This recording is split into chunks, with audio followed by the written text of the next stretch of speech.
সুমন্ত্র আমি এই দলেরই আরেকটা আমি দেখি বি টিম, যারা বাংলা পক্ষ নাম নিয়ে, কিসের পক্ষ ভগবান জানে, বাংলা পক্ষ নাম নিয়ে তারা বড় বড় কথা বলে, বাংলা ভাষার ধ্বজা ধরে ঝান্ডা ধরে ঘুরে বেড়ায়।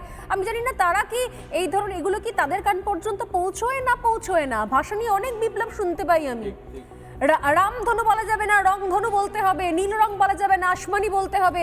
কিন্তু এই যে প্রত্যেক মুহূর্তে যে ভাষার, বাংলা ভাষার যে শেষকৃত্য সম্পন্ন হচ্ছে, সুসম্পন্ন হচ্ছে, এই নিয়ে কোথাও আমি কাউকে কিছু বলতে শুনি না। রাজনীতির ভাষা এমন জায়গায় পৌঁছে যাচ্ছে যে বাংলা ভাষা শেষ হয়ে যাচ্ছে। এটা কি ধরনের একটা রাজনীতি সুমন্ত্র?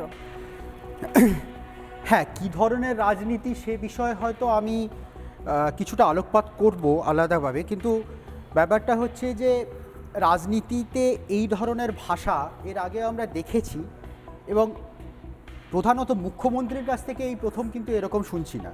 এই আলোচনাতেই উঠে এসছে, কখনো ঘেউ ঘেউ কথা বলেছেন, কখনো স্ত্রীর ভ্রাতা কথাটা উচ্চারণ করেছেন, আজকে যে কথাটা উচ্চারণ করেছেন মণিশঙ্কর বাবু, যেটা হিন্দি এবং বাংলা গুলিয়ে দেওয়ার কথা হচ্ছে। কিন্তু আমার একটা প্রশ্ন হচ্ছে, এটা তো যারা আমরা রাজনীতির সাথে প্রত্যক্ষ বা পরোক্ষভাবে জড়িত আছি তারা হয়তো এক পক্ষের হয় বলবে, তারা হয়তো অন্য পক্ষের বলবে, তর্কাতর্কি হবে।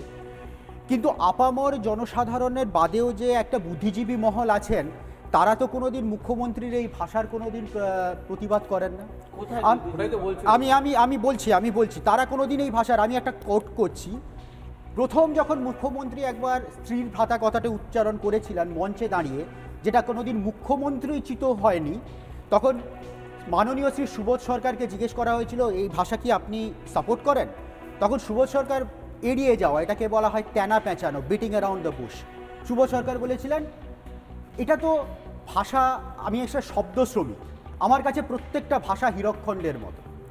তাই যে রাজ্যে দিদি বলে ডাকলে যদি মাননীয়ার অবমাননা হয়ে যায়, সেই রাজ্যে আমি কোনোদিন কোনো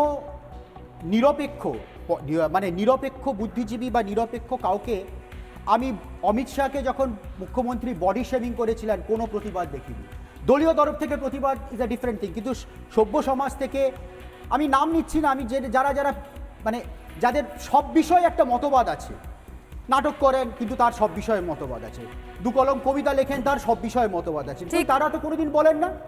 আজ পর্যন্ত বডি শেমিং যদি দিদি বলতে যদি কথা হয়, তাহলে যেটা শতরূপা দিয়ে বললেন, আজকে আমি বলছি একজনের বডি শেমিং করা, তার শারীরিক গঠন নিয়ে তাকে মন্তব্য করা, সেটা একজন পুরুষ মানুষ হিসেবে একজনকেও আমরা বলিনি যে পুরুষের অপমানটাও অপমান, শুধুমাত্র দিদিকে দিদি বললেই অপমান।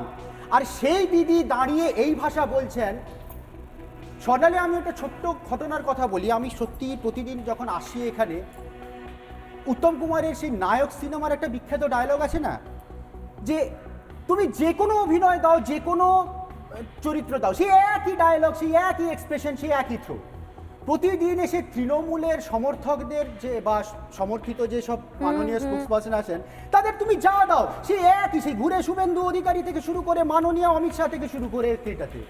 আমি সত্যি কথা বলতে কি, অন্যায়ের প্রতিবাদ করাটা কিন্তু খুব সহজ, কিন্তু যেটা অন্যায় নয় সেটার সপক্ষে গলা চড়ানো কিন্তু সত্যি খুব বিশাল ব্যাপার। মাননীয় মণিশঙ্কর দা, আমি আপনাকে সত্যি শ্রদ্ধা জানাচ্ছি। আপনি এই যে জিনিসটা দাঁড়ান, আপনার সময় বলিনি, আরে আমি বলিনি, আমি বলছি আপনাকে, কিন্তু আপনারা যে এই যে না আমি কি